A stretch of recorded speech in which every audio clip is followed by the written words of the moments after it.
A woman's deception, a black man's fight, children trapped in between. But everything is not as it appears in this astonishing custody tale.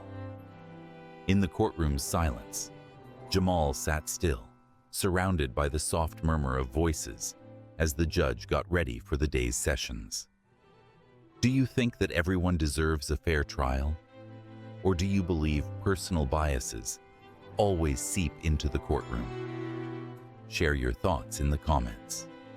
The antiseptic setting, featuring rigid wooden benches and a gavel placed conspicuously at the front, created an atmosphere that felt cinematic. Attorneys were sorting through documents, some softly conversing with their clients, while others hurried by, heels clacking on the gleaming floor. Jamal couldn't avoid noticing how chilly it seemed inside. Not merely the temperature, but the vibe itself. It was a venue intended for verdicts, for choices that might alter lives. And now, his existence was at stake. This wasn't the way things were meant to be. Is life ever fair, or do our reactions define our happiness? Let us know in the comments. It hasn't always been this way. There used to be a time when life seemed easier, when it was only him, Lauren, and the children.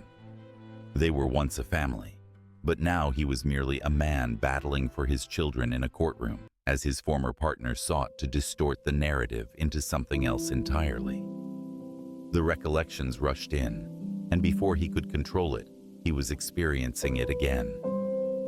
Jamal and Lauren encountered each other in university, a rapid love affair that astonished them both. Jamal had consistently been the responsible individual, dedicated to his future and academics. But there was an allure about Lauren that captivated him. She was joyful, impulsive, and vibrant. It was simple to become enamored with her vitality, her essence. For a time, it appeared that they complemented each other flawlessly. Jamal with his calm, concentrated outlook on life, and Lauren with her impulsive, joyous spirit. The word of the day is melancholy. Comment with this word and join our contest for exciting weekly prizes. Once they graduated, life sped up. They welcomed their first child shortly after, and abruptly, the fun-filled nights of parties and weekend trips were swapped for diapers, restless nights, and childcare routines. It was challenging, but Jamal didn't care. He cherished being a father. In reality, he prospered because of it. The aspect of responsibility, of being the reliable support his children could consistently depend on, provided him with a sense of stability. Initially, Lauren appeared to agree. She was present during the late nights, for the continuous feedings and diaper changes. However, as time passed, circumstances began to shift. The fissures started to emerge. While Jamal envisioned a future they were creating together, Lauren began to perceive something different, something that seemed more like a cage. The disputes commenced minor, nearly trivial. Do you believe small arguments are the root cause of major separations, or is it deeper than that? Join the debate below. They would argue about their approaches to parenting. Jamal favored order and discipline, whereas Lauren opted for a more relaxed, spontaneous style. It wasn't solely about parenting, however. It encompassed everything. Their realms had consistently been distinct. Jamal was raised in a tight family that emphasized the importance of hard work and accountability, whereas Lauren experienced a life of luxury where everything appeared to align effortlessly. As the months went by, the strain between them intensified. What had originally been a collaboration started to seem more like a tightrope walk. Jamal was continually balancing his work, his duties as a parent, and the pressures of their relationship. Lauren, conversely, appeared to be distancing herself increasingly. Initially, it was discreet. She would remain out longer than normal, citing reasons like work commitments or wanting a night out with pals. However, those nights out increased in frequency, and the excuses became less convincing. Jamal often found himself solo with the kids, anticipating Lauren's arrival, only for her to arrive hours later, reeking of a blend of alcohol and high-end perfume. He attempted to discuss it with her, to grasp what was happening. "We're simply in different places," she'd reply, dismissing his worries. "I require some space. I'm not neglecting the kids." Yet that's precisely how it began to seem. Lauren was drifting apart, more captivated by the nightlife and allure from unfamiliar faces than by the family they had created. Jamal, in the meantime, had to gather the fragments. He took on the roles of both mother and father, managing school drop-offs, going to parent-teacher meetings, and overseeing bedtime routines by himself. The pivotal moment happened one evening when Lauren failed to return home. Jamal remained awake, walking back and forth in the living room, his irritation increasing with each hour that went by. When she eventually entered through the door the following morning, she appeared unfazed by his presence. "What are you doing here?" he questioned, his tone soft yet tense. "I just required some time off, Jamal.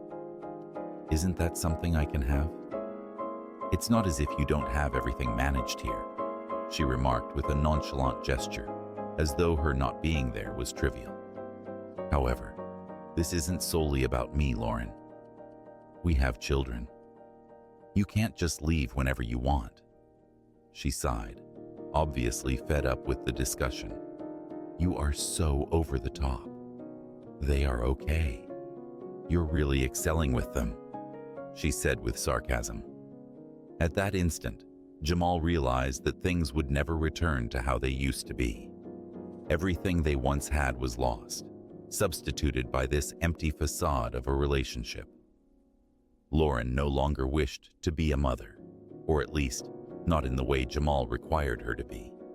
She longed for the independence she enjoyed prior to having kids, prior to the obligations.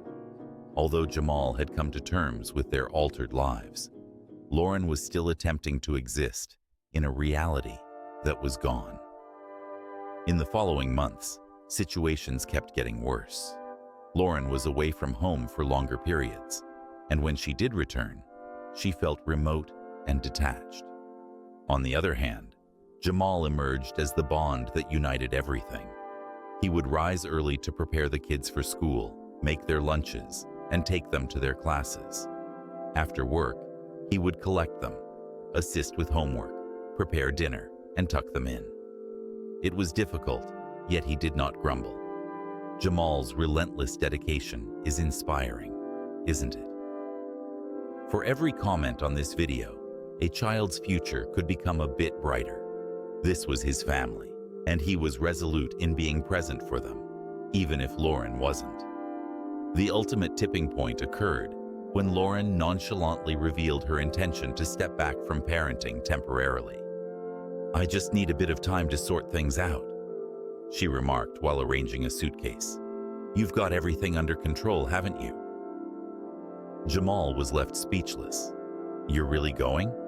"It's not what you think," she responded, visibly annoyed. "I simply need some distance." "You're okay. The children are okay. This is merely a short-term situation." Yet it wasn't. Jamal understood deep inside that once Lauren stepped through that door, she wouldn't return, not in the way that truly counted. She had long since exited their lives, and thus, life continued. Jamal fully embraced the role of a single father, nurturing his kids as Lauren's calls and visits dwindled significantly. He didn't complain even once, however. He adored his kids more than anything else in the world. If this was the existence he had to endure, then so be it. He would stand up for them, safeguard them, and provide the security they needed. The recollection of those tough times dimmed as Jamal blinked, returning to the current situation in the courtroom.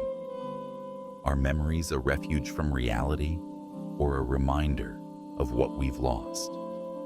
We'd love to hear what you think. Lauren faced him, elegantly attired, with her attorney murmuring in her ear. Do appearances deceive? Can we really trust someone based on how they present themselves? Let us know your opinion. She portrayed herself as the overwhelmed single mother, yearning for assistance, while Jamal was depicted as the neglectful father, shirking his duties. It was truly amusing, given how events had unfolded. Jamal looked down at the pile of papers his attorney had organized. The reality was evident, presented clearly. Evidence that the children had been residing with him full-time since Lauren departed. Evidence that he had been funding their education, their extracurriculars, their daily necessities. Evidence that he wasn't the antagonist in this narrative, regardless of how much Lauren attempted to portray him as such. As the judge finally announced, it was time for the case to move forward. Jamal inhaled deeply. This was his time. He had experienced immense struggles, yet he wasn't going to allow that to hinder him now. He had battled for his children during the tranquil times, the routine challenges, and now he was ready to battle for them here, in front of everyone. He was prepared. Lauren approached the stand, radiating a sense of confidence that twisted Jamal's stomach. She had consistently excelled at portraying a character, and today was her chance to shine. With her hair neatly secured and her gentle, innocent look, she perfectly embodied the image of a devoted, struggling mother.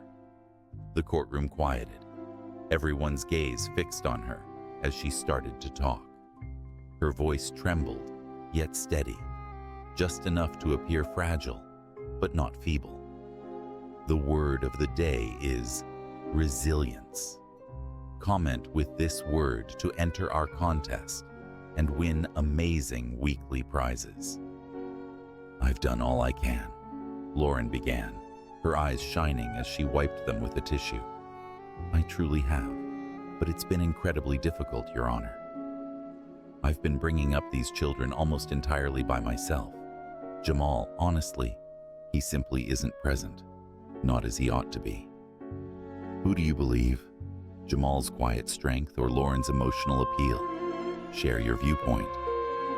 She paused, allowing her words to linger, letting their significance permeate the thoughts of everyone in the courtroom.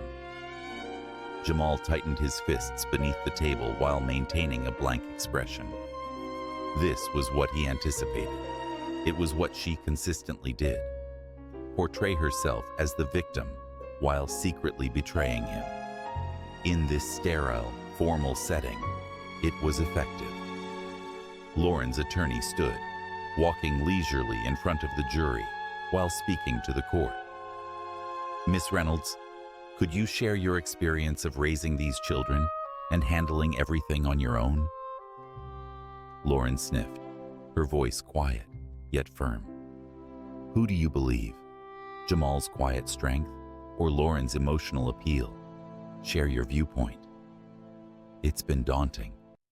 I've been responsible for everything, taking the kids to school, driving them to their doctor appointments, ensuring they're fed, dressed, and have everything they require.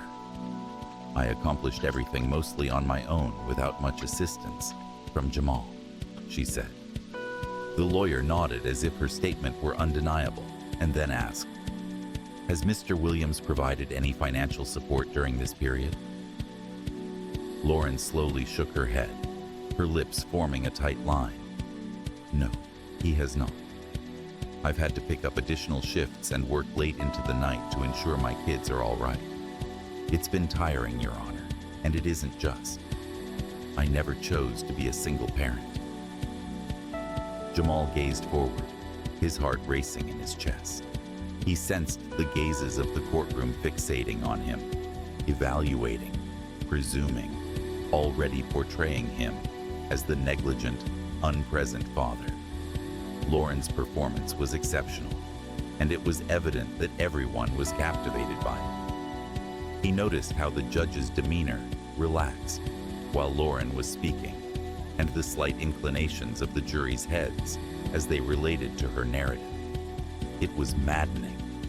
He wished to rise, to proclaim the truth, but he understood it wasn't his moment yet. He remained silent, his jaw clenched, while Lauren persisted in crafting her fabrications. The lawyer's tone became more subdued and serious. "How has this impacted you emotionally, Miss Reynolds? It must be extremely hard to bear this weight by yourself." Lauren sighed, her shoulders drooping slightly to convey the performance. "It's been heartbreaking. My children, they long for their father. They can't comprehend why he isn't present, why he fails to appear for them, and I lack the answers for them. I am unable to clarify why he chooses not to be involved in their lives. All I can do is put forth my utmost effort to provide them with everything they require. But it's insufficient. They require their father." Jamal's fist tightened even more, his nails pressing into his hands. Each word that escaped Lauren's lips felt like a blow to the face. He had supported his children at every turn, but none of that was important at this moment. What counted was the tale Lauren was narrating and the reality that the courtroom was consuming it eagerly. The judge, who had been paying close attention, leaned in a bit, his expression softening as he spoke to Lauren. "It seems you've experienced a great deal, Miss Reynolds. Bringing up children alone is quite challenging, particularly without their father's assistance."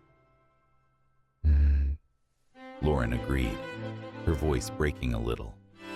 "I've tried my best, Your Honor. I only wish for my children to enjoy the life they are entitled to." The empathy in the space was tangible. Jamal sensed it enveloping him like an oppressive burden. All were in her favor. Certainly they were. She was the weeping mother, the woman thought to have been deserted by a man too self-centered or careless to look after his children. And him? He was the quiet presence in the backdrop, the black man whose part was already determined by a society that had previously concluded what men like him ought to represent. Lauren's attorney pointed at Jamal with a faint sneer.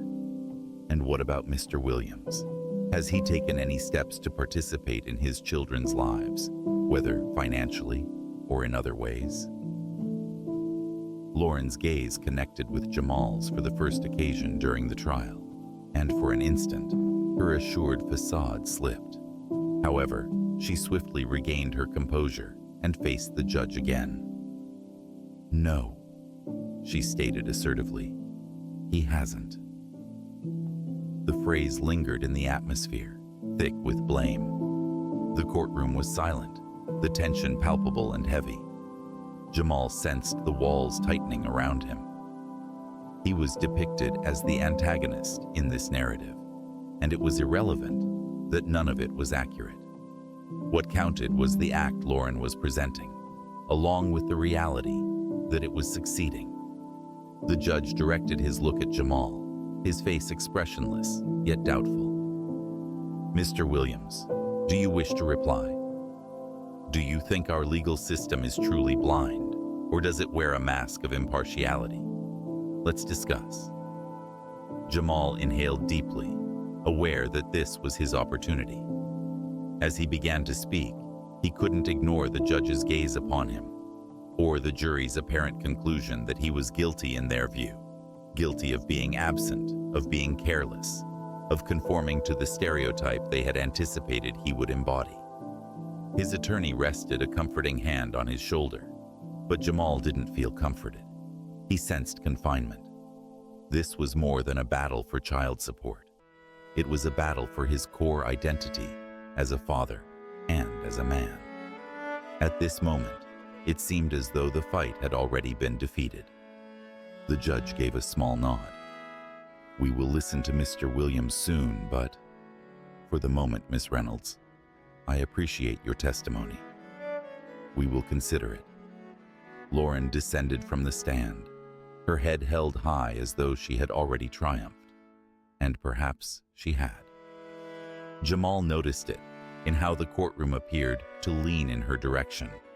The unexpressed consensus that she was the one conveying the truth, that she was the one worthy of their compassion. Jamal sat still, his expression tranquil, even though his thoughts were quite the opposite.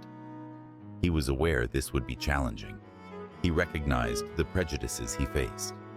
However, now, being in that courtroom and observing as everyone appeared to turn against him, it felt even more daunting than he had expected. The judge announced a short break, and while the courtroom cleared, Jamal remained seated, gazing forward. He had no idea what would happen next, but he was certain of one thing. This was far from over. He would fight for his children regardless of how many lies Lauren spread or how many people believed her. He wouldn't allow her to change the past, not in this manner. He was unable to stay calm. He refused to let this situation pass without making an effort to speak with her, to reach her before it became too late.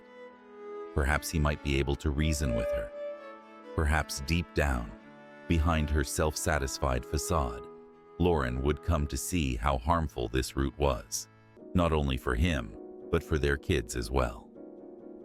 Jamal stood up gradually, his legs heavy as he navigated through the courtroom, maneuvering past the small gathering until he arrived at the door. Upon entering the hallway, the air seemed to be cooler, yet it failed to soothe his anxiety. He noticed Lauren positioned by the window, her arms folded, gazing out at the bustling city beneath. She appeared calm, nearly satisfied with herself, as if this was merely another game in her eyes. He paused for a second, uncertain if he truly wanted to proceed with this, but then he considered their children, his children, and realized he had to make an effort. He couldn't allow this to escalate anymore. "Lauren," he called gently, approaching her. She spun around, her face changing from apathy to slight astonishment, then returning to that same frosty, self-satisfied expression. "What do you need, Jamal?" Jamal inhaled deeply, attempting to maintain a calm tone. "I just want to chat, if only for a moment." Lauren exhaled, evidently indifferent, but gestured for him to continue. "What's there to discuss?" "I've expressed everything I needed to in court." "That's the issue," Jamal replied, his irritation barely restrained. "You didn't speak the truth in there, Lauren. This isn't correct. You are not telling the truth, and you are aware of it. The children do not merit this. They have the right to understand that we both care about them, and that collaboration is possible, even if we can't be together. They require their father." Lauren's gaze sharpened, and she cocked her head in bewilderment. "I'm not being dishonest, Jamal. I'm acting in the best interest of the children. They require stability, and it's obvious that you can't provide that for them. Do you believe in standing by the truth? Give us a thumbs up and subscribe." Jamal gritted his teeth, his hands forming fists at his sides. He stepped nearer, softening his tone. "Do you genuinely think that? Or is it merely about victory, about getting back at me? If you continue on this path, you're not only hurting me but also the children. They will find out, Lauren. They will mature, and they'll understand everything that's happening. Do you sincerely believe that? Or is it just about winning, about getting back at me?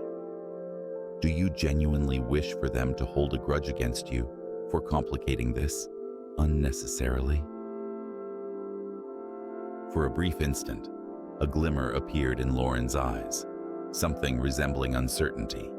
but it vanished just as swiftly, replaced by an icy grin. She dismissed him with a shrug, as though it was insignificant. "You're overreacting, Jamal. I'm carrying out what is required. You've enjoyed your independence, living without significant obligations, while I've been stuck handling it all. This is what you deserve.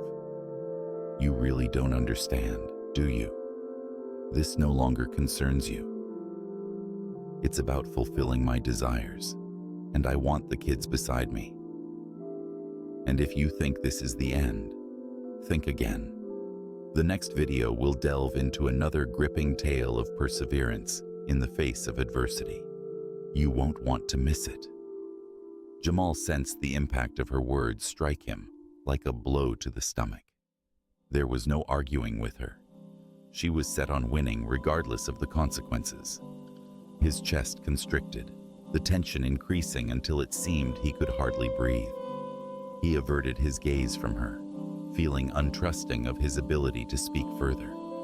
His sight became a bit hazy while he strolled through the corridor, looking for a restroom.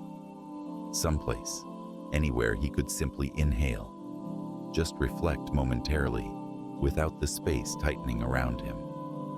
He discovered the bathroom, nudging the door ajar and tripping in.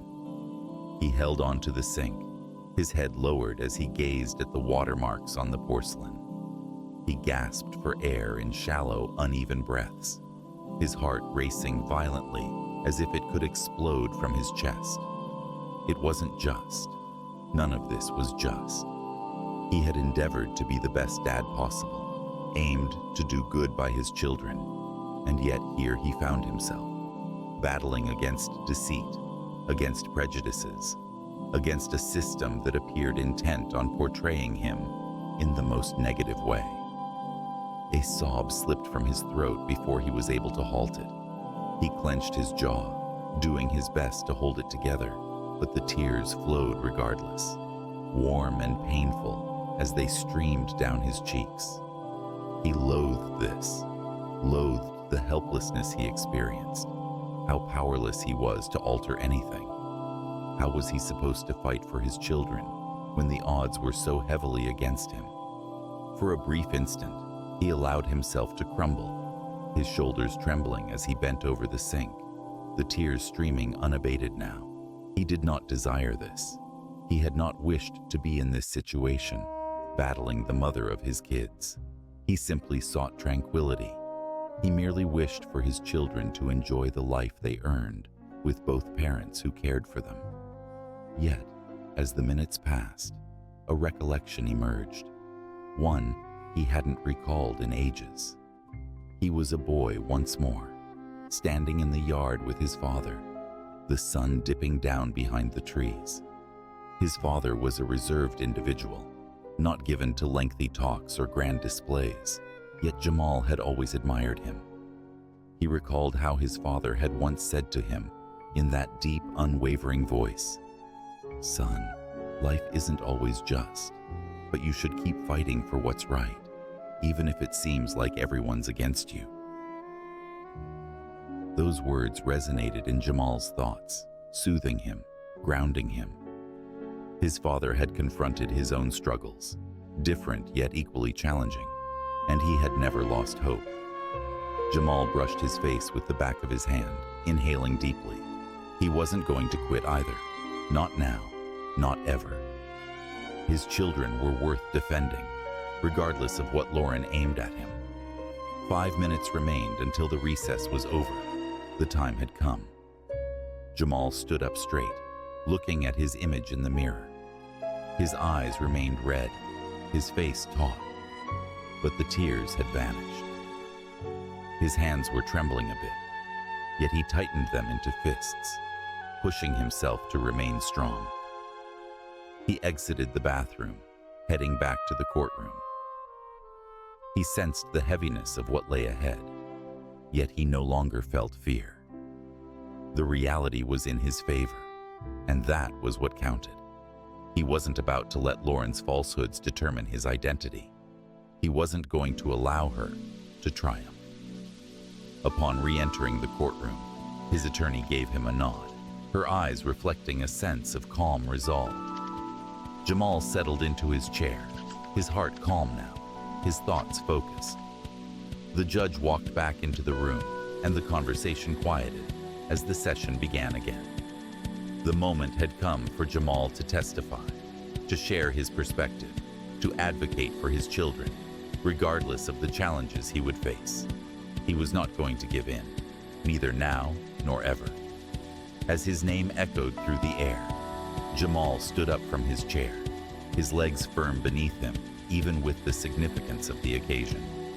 All eyes in the courtroom were focused on him at that moment, some doubtful, while others were apathetic. He sensed the tension surrounding him, a tension that had been escalating since the judge initiated the case. But this was it, his opportunity to speak the truth, to reveal the falsehood that had been meticulously built up against him. Could you stand firm when the world doubts you? Share your experiences or encouragement in the comments. As he approached the witness stand, he held his head high. His feelings, although bubbling just beneath the surface, were under control. He couldn't permit himself to break, not at this moment. The future of his children relied on his ability to remain calm and collected. Jamal took a seat, fixed the microphone placed before him, and waited. His attorney, a woman named Maria, who had supported him through every difficult moment of this case, stood up with the quiet assurance of someone who understood the truth was in their favor. "Mr. Williams," Maria began, her voice firm and clear, "can you please tell the court what your involvement has been in your children's lives since your separation from Ms. Reynolds?" Jamal leaned into the microphone a bit, his voice steady yet determined. "I've been their father," he said. The words straightforward, but laden with significance. "I've been the one caring for them each and every day since Lauren left." Support dedicated fathers like Jamal by subscribing to our channel. Click the bell to receive updates on stories that stand for truth and justice. His declaration created a stir in the courtroom, with a few individuals shifting in their chairs. The difference between Lauren's previous account, her emotional tale of parenting alone, and Jamal's clear statement was already beginning to question the established narrative. "Could you clarify what you mean by taking care of them?" Maria asked, allowing Jamal the opportunity to elaborate. Jamal agreed. "I'm the one who awakens them each morning, prepares them for school, and ensures they have breakfast. I take them to school, collect them afterward, and assist with their assignments. I've brought them to all the doctor's visits and every school conference. I'm available for them when they're unwell, when they require someone to speak with, and when they seek solace. I've been their only supporter, both financially and emotionally, ever since Lauren chose not to be involved." A silence ensued after he spoke, a silence that conveyed a lot. Even the judge, who had appeared seemingly unconcerned until this point, glanced up with an arched eyebrow, evidently surprised by the striking disparity between Jamal's account and the narrative Lauren had presented.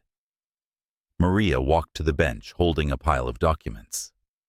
"Your Honor," she spoke to the judge, "I wish to submit evidence that backs Mr. Williams's claim. These documents from the children's school indicate that Mr. Williams has attended every parent-teacher meeting over the past year. We also possess medical records indicating that he has accompanied them to all of their appointments. Moreover, we possess affidavits from neighbors and teachers, all of whom are able to confirm that the kids have resided with Mr. Williams full-time." Truth has a way of surfacing, doesn't it? Want to see more stories that challenge falsehoods? Hit the subscribe button. The judge looked at the pile of documents, his demeanor gradually changing from skepticism to something resembling disbelief. He signaled for the clerk to gather the documents, and as the papers were given to him, He started to flip through them. The courtroom was incredibly quiet, allowing the soft sound of paper to be heard as the judge turned the pages of the records, his brow knitting with every sheet. It was evident now that the picture Lauren had created was beginning to fracture. The judge, who had earlier been prone to think the worst of Jamal, confronted undeniable evidence showing the reality was much different than he'd presumed. "Mr. Williams," the judge ultimately stated, his tone calmer now, "it seems that you have primarily been the one accountable for your children's upbringing. Why hasn't this been clarified until now? Isn't it refreshing when facts pierce through the fog of fiction? If you believe in standing by the truth, give us a thumbs up and subscribe." Jamal noticed the subtle suggestion in the judge's inquiry that he may have played a role in enabling Lauren's story to prevail, but he refused to ignore it. "With all due respect, Your Honor," Jamal started, his tone composed yet resolute. "I never believed I needed to validate myself as a father. I never believed I needed to appear in court to prove that I've supported my children. I assumed it would be clear, but apparently that's not how it goes. A part of me wished things hadn't unfolded this way with Lauren, yet I realize now she's beyond help." The judge's gaze sharpened a bit, but Jamal pressed on. "I've been present from the beginning," Jamal went on, his voice becoming stronger now, more assured. "I've nurtured these kids, I've cared for them, and I've given up so much for them. Simply being a man, simply being black, doesn't imply that I don't care, doesn't imply that I don't take action. I don't match the stereotype that Lauren expects from me. I'm not an uninvolved dad who deserted his children. I am their father, and I've been striving to provide them with a steady, nurturing home." The atmosphere in the courtroom changed. It wasn't only the judge now. All were focused. The jury, the onlookers, even Lauren's attorney appeared surprised by Jamal's silent resilience, by how he was steadily unraveling each untruth that had been directed at him. Maria, sensing the opportunity, moved forward once more. "Mr. Williams, you stated that you've been the only supporter for your children. Could you share additional details about the financial assistance you've offered?" Jamal agreed. "I've been juggling 2 jobs since Lauren departed. I ensure the children have